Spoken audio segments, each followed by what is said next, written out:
이어서 간추린 소식입니다. 럼피스킨 중앙사고수습본부가 15일까지 정부 합동 소럼피스킨 방역 관리 실태 특별점검에 나섭니다. 중수본은 이번 점검을 위해 농림축산식품부와 행정안전부 합동점검반, 농림축산검역본부와 시도 합동점검반으로 15개 반 30명을 편성했다고 밝혔습니다.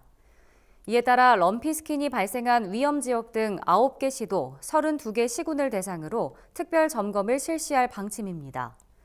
점검반은 해당 시군의 차단 방역 실태 전반을 살펴보고 미흡한 사항은 즉시 보완 조치하기로 했습니다. 방역당국은 백신 항체 형성 시기가 경과하는 11월 말까지 긴장감을 늦추지 않고 방역에 총력을 기울여달라고 당부했습니다. 서울시 농수산식품공사는 서울 가락시장 소매 쇼핑몰인 가락몰의 김장 재료 구매 가격 조사 결과를 최근 발표했습니다. 이번 조사는 6일 가락몰 내 점포를 대상으로 주요 김장 재료 12개 품목의 구매 가격을 조사한 것입니다. 이에 따르면 4인 가족 기준 신선 배추 20포기를 구매한 경우 부대 비용을 포함해 20만 4,569원이 드는 것으로 나타났습니다. 품목별 구매 가격은 신선 배추 20포기에 7만 원, 고춧가루 1.8kg은 46,350원, 다발무 10개에 12,450원 등입니다. 공사는 본격적인 김장철이 되는 11월부터 공사 누리집에서 가락몰 김장 비용 조사 결과를 일주일에 한 번씩 공개할 예정입니다. 농협이 조합원을 대상으로 스마트팜 고급기술 과정에 참가할 교육생을 모집합니다. 농협중앙회 인재개발원은 조합원의 스마트팜 운영 역량을 강화하기 위한 스마트팜 고급기술 과정을 시범 도입하고 17일까지 참가 신청을 받는다고 밝혔습니다.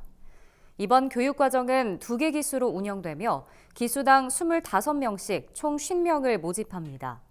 스마트팜을 6개월 이상 운영한 농축협 조합원이면 누구나 신청할 수 있습니다. 교육은 스마트팜 운영 시 발생할 수 있는 현장 문제 대응, 빅데이터를 활용한 스마트팜 운영 효율화가 주요 내용입니다. 자세한 문의는 소속 농축협 지도사업 담당자에게 하면 됩니다. 농촌진흥청은 축산농가에서 사용하는 사양관리 기기로부터 정확한 데이터를 안정적으로 수집할 수 있는 기반을 마련하기 위해 국가표준 KS를 개발했다고 밝혔습니다. 이번에 개발한 축산 사양관리 기기 데이터 수집 기준 국가표준은 1부에서 4부까지 총 4개로 구성되어 있습니다. 1부는 모든 축종의 사양관리 기기에 적용되는 통신 방식, 유무선 연결 방법 등을 규정하고 있습니다. 또 2부에서 4부까지는 돼지, 소, 닭 등 축종별 사양관리 기기의 전송 정보 항목, 측정 범위와 단위 등을 표준화했습니다. 이는 축산 사양관리 기기 업체에서 표준에 부합하도록 기기를 개선하는 데 활용할 전망입니다. 강원특별자치도 농업기술원이 배추 병해 진단과 방제를 위한 현장 활용 책자를 제작했습니다. 이 책자에는 배추 반쪽 시드름병 등 주요 병의 특징과 방제 방법이 담겼습니다. 강원도 농기원은 최근 기후변화와 연작 재배로 인해 배추 재배 과정에서 발생하는 병해가 다양해지고 관련 피해도 매년 늘고 있다고 말했습니다. 이에 농가에서 병해를 신속하고 정확하게 대응할 수 있도록 시군 농업기술센터를 통해 책자를 현장에 보급하겠다고 밝혔습니다.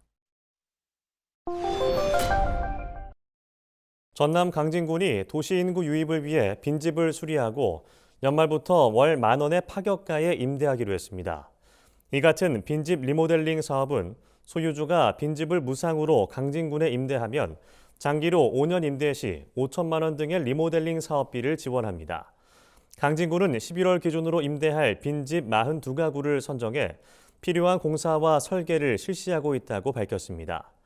빈집 입주 대상은 강진군이 아닌 지역에서 5년 이상 거주한 사람으로 제한됩니다. 또 공고일 기준으로 강진군에 전입한 지 2년 이내 전입자거나 전입 예정자여야 합니다. 충남 금산군이 최근 낭충 봉합 부패병에 강한 토종벌인 한라벌 증식에 성공했다고 밝혔습니다. 낭충 봉합 부패병은 꿀벌 유충에 생기는 바이러스성 질병입니다. 금산구는 2021년부터 양봉 농가에 한라벌 보급 증식을 지원해 올해는 농가 20여 곳에서 1,200여 군의 한라벌 증식에 성공했습니다. 내년까지 한라벌 2,000여 군 이상 증식을 목표로 꿀 생산성을 높이는 회전식 벌집틀 보급과 벌 소멸 방지 기술 전수 등을 지원할 방침입니다. 설악산 국립공원 오색에서 대청봉 구간 등 국립공원 탐방로 120곳이 산불 예방을 위해 한 달간 전면 또는 부분 통제됩니다. 국립공원공단은 15일부터 12월 15일까지 92곳의 탐방로 출입을 전면 통제하고 28곳은 일부 구간의 출입을 통제한다고 밝혔습니다. 출입 금지 조처를 어기면 최대 50만 원의 과태료가 부과되고 산불 신고자에게는 최대 300만 원의 포상금이 지급됩니다. 공단은 침엽수림 군락지 31곳을 산불 취약지구로 지정해 단속을 강화하고 다도해 해상국립공원 등 섬에는 주민 진화대도 운영할 방침입니다.